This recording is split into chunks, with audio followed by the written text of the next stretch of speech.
Hey, salut! Aujourd'hui, je vais te parler de... Encore aujourd'hui, un sujet un peu spécial. On va parler de finances. Et là, attention, c'est pas un conseil de finances. Je vais juste te parler de quelque chose que j'ai trouvé, que je trouve extraordinaire. Surtout parce que c'est un ami avec qui je me suis tenu il y a quelques années. On jouait souvent au golf, on jouait souvent au poker. On s'est tenu ensemble pendant un bout, on a eu beaucoup de fun. Puis on s'est perdu de vue parce que il a été étudié. Je pense qu'il partait au Royaume-Uni dans ce temps-là. Ouais, il partait au Royaume-Uni, fait qu'on s'est perdu de vue là. Il est parti étudier là un an. Puis là, je viens d'avoir des nouvelles de lui. Euh, il a développé quelque chose de complètement fou. Puis là, j'ai fait des recherches. C'est quelque chose que je connaissais pas. C'est pas lui qui a inventé ça, ça existe. En tout cas, je pense pas. Ça existe ailleurs.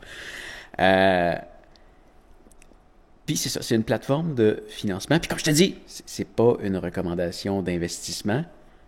Moi, je viens de mettre 100$ là-dedans, puis je vais mettre 10$ là-dedans à chaque semaine pour le fun. Peut-être que j'en mettrai plus un moment donné. J'aime ça diversifier. J'aime ça placer de l'argent, la faire fructifier, prendre des risques. J'aime ça me fait triper. Fait que là, j'essaye ça. C'est une plateforme de prêt. Puis je vais te laisser un lien dans la description. Si jamais tu veux te faire un compte, puis encore là, je te le recommande pas. Si tu veux l'essayer, c'est à tes risques. Tout l'argent que tu mets là-dedans, tu peux la perdre. 100%. Tu peux tout perdre. Je te le dis. Euh, donc, donc c'est ça. Il y a un lien dans la description. On peut être récompensé toutes les deux si jamais tu le suis puis tu commences à investir là-dedans. Bon. Donc, c'est une plateforme de prêt. Donc, ça te prend des clients à qui prêter. Dans le fond, c'est que je prête de l'argent à des gens qui veulent m'en emprunter. C'est pas plus compliqué que ça. Donc, eux, ce qu'ils font, c'est ils reçoivent des clients. Bon, moi, je veux emprunter, je sais pas, 15 000 parce que je veux m'acheter un auto. Moi, je veux 30 000 pour rénover ma maison. Moi, je veux 8 000 pour faire une consolidation de dette. Ma carte de crédit est pleine. Je veux... tu prêtes à des gens qui ne devraient pas emprunter pour ça, peut-être? J'ai vu des... Tu peux prêter entre, je pense, c'est 8 et 34% d'intérêt. Le pourcentage d'intérêt varie selon le risque que la personne te rembourse ou non, selon ses habitudes financières, son dossier de crédit, ses revenus annuels, son statut d'emploi, s'il est propriétaire ou locataire d'une maison. Ça varie sur un paquet de trucs. Et eux, la plateforme, elle s'appelle GoPeer. Ils prennent 1,5% sur le taux. Donc, si je prête à du 20%, eux, ils gardent 1,5%. Donc, moi, il me reste 18,5%. Et ce qui est intéressant, c'est que c'est ça. Donc, eux, ils reçoivent quelqu'un. Bon, je veux emprunter 8 000 pour ça. Parfait. Selon les recherches qu'on fait sur toi, ouais, c'est bon, on pense que tu vas payer. Mais il y a des affaires qui nous font peur, fait que le risque est plus élevé. On va te prêter à 17%. Donc là, cette personne-là avait besoin de 8 000 17%. Les termes sont de 2 à 5 ans. Et le 8 000 ben, on peut lui prêter, tous les investisseurs de GoPeer, collectivement. Donc, là, moi, hier, j'ai mis 100$ sur la plateforme et j'ai prêté 10$ à 10 personnes différentes. 10$, c'est le minimum que tu peux mettre sur un prêt. Et puis là, je vais aller te le montrer. On va aller à l'ordinateur, on va regarder ça à l'écran. OK, donc tu vois, on est sur ma page, mon dashboard. Donc, tu vois ici, bon, j'ai mis 100$. Puis là, bon, tu vois, ça me dit dans quel type de prêt j'ai fait. Non, ça c'est dans quoi les personnes à qui j'ai prêté travail, le taux de risque, on va le revoir un peu plus tard, puis les provinces, c'est un programme qui est uniquement adressé aux Canadiens, donc dans les provinces dans lesquelles les gens sont, où est-ce que j'ai investi. Tu vois, ok, bon, comment ça fonctionne? Tu t'en viens dans la section Invest. Je pense que le site se fait peut-être en français aussi. Euh, sûrement. Sûrement, j'ai reçu un courriel qui était bilingue. Puis là, ben, c'est ça ici. Tu vois, tu as des prêts. Donc là, lui, tu vois, il veut 30 000 son grade est A-. Donc là, c'est bon. A, c'est les meilleurs et D, c'est les moins bons. Puis tu as aussi des HR pour haut risque. Y en a-tu un en ce moment? Non, il n'y en a pas. Donc, là, tu vois, le pire qu'il peut avoir en ce moment, c'est lui. On va commencer avec les meilleurs, mettons. Donc, lui veut emprunter 12 540 pour faire une consolidation de dette. On va y prêter ça à du 12%. C'est un terme de 5 ans. En ce moment, il y a la moitié des fonds ramassés par d'autres investisseurs, puis il reste 26 jours pour l'atteindre. À la fin du 26 jours, ben, comme là, lui, il va l'atteindre. Là, 97%, il reste encore 10 jours. Tu as 30 jours pour atteindre ton objectif. Si tu l'as, ton prêt il commence. Si tu ne l'as pas, il va être offert de prendre le prêt qu'il y a eu ou non. Ah ben regarde, tu vois, dans ceux-là, ça dit que j'ai investi 10 $. Donc celui-là, tu vois, il est sur le point de partir. En ce moment, moi, il est en attente. Donc c'est ça. Puis si on clique dessus ici sur son grade, ben là, tu vois, on voit que lui, il fait 11 111 $ par année. Tu vois ses statuts d'employé. Mais tu vois, il faut que tu fasses attention. Ça, c'est juste des trucs qu'il a dit. C'est pas vérifié. Le montant qu'il fait annuellement, par contre, lui, a été vérifié par GoPeer. Avec l'approximation qu'ils font par rapport à ses états de compte à la banque, ben, ils peuvent vérifier si c'est vrai ou non. Tu as ton ratio d'endettement, où est-ce qu'il habite, son score au crédit. Bref, tu vois, puis là, tu sais que ça va coûter 128,50 qu'il va rembourser aux 2 semaines. C'est du 12 il emprunte à du 12% d'intérêt. Les frais de service que je te parlais de tantôt, c'est la cote de GoPeer qui prend 1,5%, puis moi, il me reste 10,5%.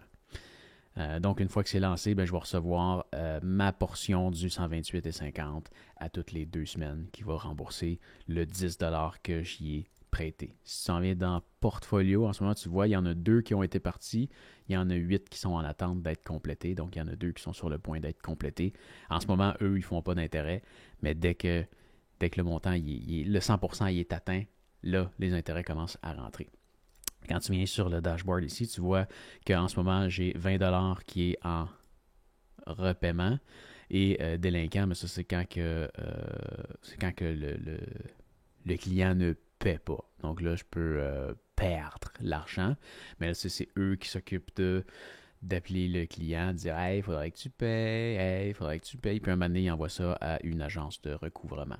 Là, c'est certain que s'il n'est pas solvable, ben, l'agence de recouvrement ne peut rien aller chercher. Puis si l'agence de recouvrement peut aller chercher quelque chose, ben, ils vont sûrement prendre une cote là-dessus. Puis tout, bref, il y a tout un contrat qui explique un peu toutes ces affaires-là. J'y vais avec des petits montants comme ça pour commencer à m'amuser, voir qu'est-ce que ça donne. Je grossirai peut-être avec le temps.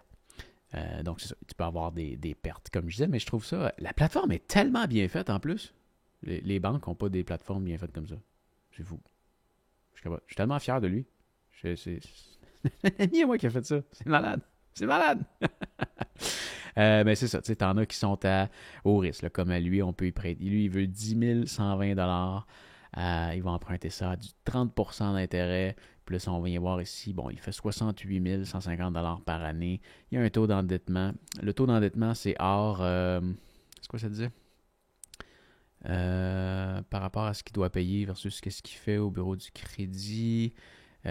En excluant ce prêt et ses paiements immobiliers. Lui, il vit chez ses parents, il travaille dans le domaine du transport et de warehousing, c'est de l'entreposage. Puis il est technicien automobile pour les camions et les bus, fait qu'il répare des gros moteurs de véhicules routiers. puis il veut faire une consolidation de dette à 30%. C'est ce qui est un peu touchy. J'encourage personne à emprunter à du 30%, puis là, en allant là-dessus, je prête à des gens à du 30%. Mais en tout cas, c'est un peu un paradoxe, là, mais bon, je leur tords pas un bras pour emprunter à du 30%. Bon, c'est bizarre. Hey, 30%. 30%, c'est débile. Débile. Ouais. Mais bref, c'est ça. Tu peux prêter là. Tu vois, en ce moment, il y a 59 prêts qui sont ouverts. Mais il y en a tout le temps des nouveaux. Tu peux les classer par date. Regarde, ça vient juste d'être ouvert. Tu sais, regarde, lui, il veut 2720$ pour c'est soit réparer ou acheter un véhicule à du 20%. Puis il va emprunter ça sur 3 ans. Donc, une fois que tu veux prêter, mettons, je voudrais y prêter à lui, clique sur Invest. Là, j'ai pas d'argent à prêter, mais là, je pourrais choisir le montant que je veux mettre dedans. Puis, une fois que son montant serait atteint, le prêt est parti. Puis ça se met à se rembourser. Ben, s'il rembourse, ça se met à se rembourser. Mais, attends un peu, je vais aller voir, il y avait une page. Ah, tiens, c'est ça. Ici, tu regardes de voir, en ce moment, il y a 8336 investisseurs qui prêtent 283 millions de dollars. À tout ça, ça fait un retour net de 10% sur tous leurs prêts. Puis, regarde, tu es capable de voir ici, à date, tu vois dans le grade A, il y a un... Hey, je te regarde de voir. Ah oui, elle l'est. Hein? Pourquoi on ne le voit pas sur A? Oui, A, voilà. Il y a 1% de monde dans le grade A qui n'ont pas payé. Il y a 0% qui est en retard. Il y a 55% qui est en repaiement. Donc, qui a été repayé dans tout ce qui a été prêté. Puis, il y a 44% qui reste à payer. Donc, ça, c'est normal. La plateforme, je pense qu'elle a à peu près 3 ans. À vérifier. Je ne suis pas sûr de l'âge. Tu vois, dans le grade B, il n'y a eu rien qui n'a pas été payé. Il n'y a rien qui est en retard. C'est quand même des taux intéressants hein, pour... Là, en plus, tu vois qu'il n'y a pas de retard là-dedans. Puis, tu sais, même quand on s'en vient dans le haut risque, là, ce qui était celui que j'ai vu hier, qui avait dit que c'était soit 32 ou 34%, ben, il y a juste 7% qui n'a pas été repayé. Mais en même temps, ils ne sont pas finis. Il y a 62% qui n'est pas encore remboursé. Il y a 9% qui est en retard. Le 9% va peut-être devenir un non payé. On ne sait pas. On ne sait pas. Mais ouais, quand même intéressant comme plateforme. Le gros défaut que j'y vois, par contre, c'est que je peux pas mettre ça dans mes CELI. CELI, c'est les comptes, c'est le compte épargne. Libre d'impôt. Compte épargne. Compte épargne. Compte épargne libre d'impôt. Voilà. C'est quelque chose qu'on a au Canada, qu'on a le droit de mettre... rendu à quelques dizaines de milliers de dollars qu'on peut mettre là-dedans. Et quand tu fais des placements, t'es mieux de tout mettre dans tes CELI. Parce que tu payes pas d'impôt dessus. Donc, je sais pas si t'es rendu à être... Admettons que tu fais un 10% là-dessus. Moi, mes CELI sont pas remplis. Donc, tous les placements que je fais, c'est dans des CELI. Puis là-dessus, je peux pas faire de placement en CELI. Donc, les intérêts que je fais sont imposables. Donc, si je me dis au final que, bon, on a vu que en moyenne, ça donne du 10% au final, en comptant ce que tu perds et tout. Du 10%, je pourrais aller le faire dans un CELI autrement. Puis là, je ne paierais pas d'impôt dessus. Donc là, si au final, je ne sais pas, à la fin de l'année, je paye 37% d'impôt dessus, ben finalement, il me reste 6,5% dessus. C'est moins intéressant pour un revenu à risque. C'est moins intéressant. C'est ça. Hein? Je commence avec des petits montants. Quand mes CELI seront pleins, je verrai comment ça va. Peut-être que j'en mettrai plus. Je te reviendrai là-dessus peut-être dans 1 an, quand je vais l'avoir testé comme il faut. Parce que là, je suis là-dessus depuis cette semaine. Puis hier, j'ai fait mes premiers prêts. J'utilise d'autres choses? Ça ne me vient pas. Bref, je t'en reparlerai un autre jour si jamais ça me revient. Donc, encore une fois, attention, c'est pas une plateforme que je te recommande. C'est juste quelque chose de nouveau que j'ai trouvé et que j'essaie parce que j'aime ça, ce genre d'affaires-là. Donc, je voulais juste t'en parler. Si jamais t'aimes ça, il y a un lien dans la description. Tu peux te faire un compte, tu peux prêter de l'argent. Tu peux en emprunter. Je te le recommande pas. Mais voilà. Voilà. C'est la vidéo du jour. J'espère que t'as aimé, que t'as découvert quelque chose. Et on se revoit très bientôt. Salut! Wow!